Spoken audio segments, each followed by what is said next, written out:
So మీ students ఏమంటూ ఉంటారు అసలు? ఏంటి సార్ ఇది అసలు అర్థం కావట్లేదు అంటారా? ఇంట్రెస్ట్ ఉందా మీలాగా? ఎవరికైనా అంత పిచ్చి ఉందా?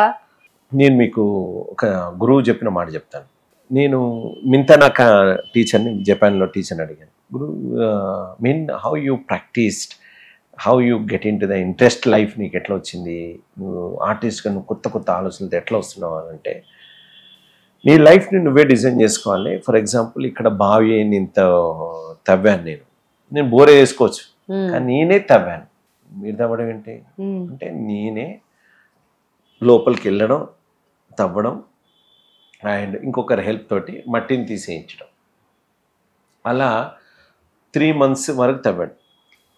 ఎన్ని అడుగులు? చాలా పెద్ద లోతే ఉంది. దెన్ ఆ వాటర్ ఫస్ట్ టైం తడి వచ్చినప్పుడు, చెమ్మ వచ్చినప్పుడు అతని యొక్క ఫీలింగ్స్, అందులో వాటర్ తెల్లారి వచ్చిన తర్వాత ఫ్రెష్ అయిన తర్వాత ఆ వాటర్ తాగితే ఆ ఆనందం నీకు తెలుసా అన్నాడు. మీరు చెప్తుంటే ఊహించుకోగలుగుతాను, ఊహనే కానీ అనుభవించాను. So you need to be like that. So you have to create your own events. నిన్ను నువ్వు షార్ప్ చేసుకోవడానికి నీ ఓన్ వేలో నువ్వు తయారుగా. So that's why sometimes I go mountaineering. నేను వెళ్తా అంటాను ఇయర్లీ వన్స్ హిమాలయస్ కానీ అట్లా. అలాగే ఒకసారి లైక్ హైదరాబాద్ నుంచి తిరుమలకి నడుచుకుంటూ వెళ్ళాను. 17 days పట్టింది నాకు. అట్లా తిరుమలకి నడుచుకుంటే హైదరాబాద్ నుంచి వెళ్ళాను. లేదు, షూస్ తోటి. So that no this is nothing అని ఎప్పుడు తెలిసింది. నేను అప్పుడు ఒక విషయం చెప్తాను మీకు, మీరు ఎలా ఫీల్ అవుతారంటే, నాకు పడిపోతాడు వాళ్ళ రేపులు అని నేను అనుకుంటున్నాను. నా ముందు నుంచి ఒక సైకిల్ వెళ్తుంది, నేను మాట్లాడట్లేదు. నా పక్కన నా స్టూడెంట్ ఉండే, మాట్లాడట్లేదు. ఎవరో స్వామి వెళ్తున్నట్టున్నారా ఫ్రూట్స్ అని నేను సైకిల్ చెప్పినాను. అంటే అతను భారతదేశం మొత్తం 3 సార్లు సైకిల్ మీద తిరిగాడు. బద్రీనాథ్కి 3 times వెళ్ళాట. అట్లా మొత్తం అతన్ని చూస్తే జస్ట్ సో కనుక ఈ మనం nothing we are nothing, just of sitting with comfort zone. So if you are exploring to see the world, there is so many things, we are nothing. So ఇక్కడనే ఉంటే ఇక్కడనే ఉంటాం, వెళ్తుంటే ఓపెన్ అవుతుంది. Fantastic sir. సో అంటే అలా మంత్రముగ్ధురాలను అయిపోయి చూడడమే తప్ప ఇంకేం మాట్లాడాలో కూడా అర్థం కావట్లేదు. Because you are so much filled with talent అనాలా, లేకపోతే మీరు ఒక వ్యక్తిత్వాన్ని అలవర్చుకున్నందుకు మీకు రెస్పెక్ట్ ఇవ్వాలి, మీ టాలెంట్కి రెస్పెక్ట్ ఇవ్వాలి, అర్థం కావట్లేదు. బికాస్ బోత్ ఆర్, అంటే చాలా మంది ఎలా అంటే, ఇప్పుడు నాకు కలొచ్చు, నేను చాలా గ్రేట్ అన్న ఫీలింగ్లో ఉంటారు. బట్ మీరు ఒక వ్యక్తిత్వాన్ని బిల్డప్ చేసుకున్నారు కదా, అది చాలా తక్కువ మంది చేస్తారు. ఫెంటాస్టిక్. సో ఈ మైమ్ గురించి ఇంకా మాట్లాడదాం మనం ముందు. కొన్ని లిటిల్ అంటే మన ఆడియన్స్ కోసం స్పెషల్ క్వశ్చన్స్ ఉన్నాయి, అవి అడుగుతా కొన్ని. సో సార్, మీకు సంగీత నాటక అకాడమీ నుంచి 2007లో అవార్డు రావడం జరిగింది. సో అదొక అత్యున్నత పురస్కారం.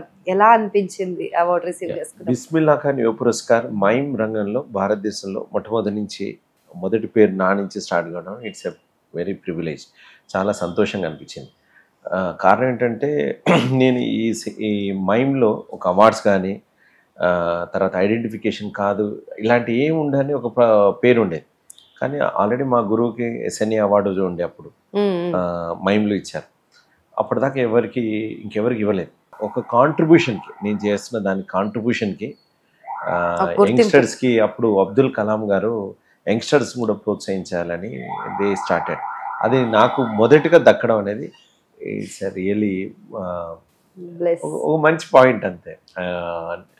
ఇంకా వర్క్ చేయడానికి కావాల్సినటువంటి మోటివేషన్ దొరికింది నాకు. సో అది రావడం వల్లనే దెన్ ఐ థాట్ డాన్సర్స్కి అభినయానికి సంబంధించింది నేను ప్లాన్ చేయాలి. సో అక్కడి నుంచే నాకు మోహినాట్టం, ఒడిస్సీ, మైమ్ 3 కలిపి ఫ్యూజన్ చేసాం. సో ఆ థాట్ అక్కడి నుంచి పుట్టింది. అలాంటి మోటివేషన్. మోహినాట్టం అంటే మీరు కలరిపయట్టు నేర్చుకున్నారు? కలరిపయట్ ఎందుకు నేర్చుకున్నానంటే, for a mime artist body is an instrument. So మన ఇండియన్ మార్షల్ ఆర్ట్స్లో అన్ని మార్షల్ ఆర్ట్స్కి మదర్ ఎక్కడి నుంచి అంటే కలరిపయట్. కలరిపయట్లో మెయిన్ అటాకింగ్ నేర్పించరు, ప్రొటెక్షనే నేర్పిస్తారు. కానీ ప్రొటెక్షన్ ఎవరు నేర్పిస్తారు? అటాకింగ్ గురించి తెలిస్తేనే నేర్పిస్తారు. సో అది హిడెన్ ఉంటుంది. So then your leg raising మీద ఉంటుంది.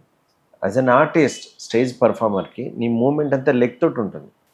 సో నీ లెగ్ గట్టిగా ప్రాపర్గా ఫ్లెక్సిబిలిటీగా ఉంటే నువ్వు ఎన్ని రకాలైన మూమెంట్లకు వెళ్ళడానికి ఉంటుంది. నువ్వు మనసు బాగుంది, అన్నీ బాగున్నాయి, లెగ్స్ సరిగా లేదనుకోండి, you cannot move. So if your legs is very strong and very flexible, then you can do wonderful movements. So Kalaripayat నాకు మోటివేషన్ రావడం గల కారణం అది. కలరిపయట్టు అండ్ తైచి ఏంటంటే హైదరాబాద్ సెంట్రల్ యూనివర్సిటీలో రవి వర్మ గారు అని వారి దగ్గర బ్రీతింగ్ సంబంధించిన ఎక్సర్సైజ్ కోసం I learn it. So because so once you are travelling inside, so ఆ ప్రాసెస్ చాలా వింతగా అనిపించింది. When you're moving your hand, you're taking the tai chi ప్రాణవాయువుని లోపల తీసుకెళ్తున్నావు అనే ఫీలింగ్ ఉంటుంది అనమాట. తాయిచి అంటే ప్రాణవాయువు, తాయిచి ప్రాణవాయువు అని అంటారు. సో చి అంటారు అది. సో అయితే నాకు ఆయన చెప్పిన ప్రకారంగా బాడీలోకి ఎనర్జీ ఎట్లా వెళ్తుంది అని అంటే వాయిల్ ద్వారా. సో అది ఇమాజిన్ ఏంటంటే ఫస్ట్ యూ అండర్స్టాండింగ్ అలా ఉంటుంది, నువ్వు తర్వాత నీకే తెలుస్తుంది అన్నది. సో అప్పుడు then I started that way. So అప్పుడు నాకు ఆ అనుభూతి కోసం నేను నేర్చుకున్నాను. బట్ మార్షల్ ఆర్ట్స్ కానీ యోగా డిప్లొమా చేయడం కానీ, మా కలరిపయట్ బేసిక్స్ కానీ, తాయిచి బేసిక్స్ కానీ, ఇవన్నీ ఎందుకంటే కేవలం నాకు అనుసంధానంగా మైమ్కి ఎంత అవసరం అంత నేర్చుకున్నాను. Because mime is a moment art, silent act. So in the mime there is a silence, but all silence is not mime. So కనుక మూమెంట్తో నువ్వు పలకాలి, మాట్లాడాలి. సో ఒక సైలెంట్గా లోపలేదనుకుంటే బయటికి అదే అర్థం రాదు, అనేక అర్థాలు వస్తాయి. సో నీ భంగిమలతో నువ్వు మాట్లాడగలగాలి. సో మైమ్ అంతర్లీనంగా ఉంటుంది. మైమ్ అన్ని కళలకు తల్లి లాంటిది. సో ఈ బేస్ అర్థం చేసుకోవడానికే నువ్వు అనేక కోణాల లోపల ఎక్కడెక్కడ కనబడుతుందో వాటిని అన్నిటినీ అర్థం చేసుకోవడానికి నీ బేస్ని స్టాండర్డ్ చేసుకోవాల్సి ఉంటుంది. అందుకోసం నేర్చుకోవాల్సి వచ్చింది. ఫెంటాస్టిక్. అండ్ మరి మ్యూజిక్ ఎందుకు సంగీతం నేర్చుకుంటున్నారు? Mime is a silent music to. నువ్వు వెన్ యూఆర్ మూవ్మెంట్కి నీకు మామూలుగా ఒక అడిగేసావు అనుకోండి, రిథంలో ఉంటుంది. మూమెంట్ అంటే ఇట్స్ ఎ రిథం. అవును, రిథంలో లేకుంటే నీకు డాన్స్ లేదు. శృతి అండ్ తాళం ఈ రెండు లేకపోతే తల్లి తండ్రి అంటాం పాటకి. సో నేను ఎప్పుడైతే సినిమాకి వెళ్ళానో, సినిమా అవకాశాలు బలగం తర్వాత, ఆకాశవాణి తర్వాత బలగం రావడం, బలగం తర్వాత అనేక సినిమాల లోపల ఆపర్చునిటీస్ రావడం. సో మైన్యూట్ డీటెయిల్స్ చెప్పగలుగుతారు. యాక్చువల్గా ఏంటంటే అండి, మైమ్ ఆర్టిస్ట్కి చాలామంది థియేటర్ ఆర్టిస్టులకి సినిమాలకి తీసుకోవడము నైపుణ్యం ఉన్న దర్శకులు తీసుకుంటారు, మిగతా వాళ్ళందరూ తీసుకోరు. కారణం ఏంటంటే వాళ్ళు ఒక అర్థం చెప్తారు, వాళ్ళు బ్రాడ్గా ఇస్తారనే ఎక్స్ప్రెషన్స్, ఓవర్ ఎక్స్ప్రెస్ ఇస్తారు. నాటకాల వాళ్ళకి కూడా ఇదే మాట అంటారు. కానీ అది అబద్ధం. ఎందుకు అబద్ధం అంటే, who are very well trained persons, they know radio volume పెంచాలా తగ్గాలంటే ఒక సిస్టమ్ ఉంటుంది కదా, ఎవరికి ఎంత వాల్యూ ఇవ్వాలి, ఏ స్థాయిలో ఇవ్వాలి అనేది తెలిసిన వాడే పర్ఫెక్ట్ మైమ్ ఆర్టిస్ట్. స్టేజ్ కోసం అంటే అది కెమెరా రాదుగా, ఆడియన్స్ ఉన్నారు, అంత దూరం 1000 మంది దాకా వెళ్ళాలి, అందుకోసం బ్రాడ్గా ఇస్తాడు.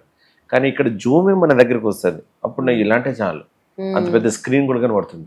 సో ఇంత కంట్రోల్నెస్ ఈ థియేటర్ పర్సన్స్కి ఉన్నంతగా మిగతా వాళ్ళకు ఉండదు. సో ఎస్పెషల్లీ మైమ్ కి ఇంకా ఉంటుంది, మైమ్ ఆర్టిస్ట్ ఇంకెక్కువ ఉంటుంది. ఎగ్జాక్ట్లీ. సో ఈ whole body from the head to toe you need to be control.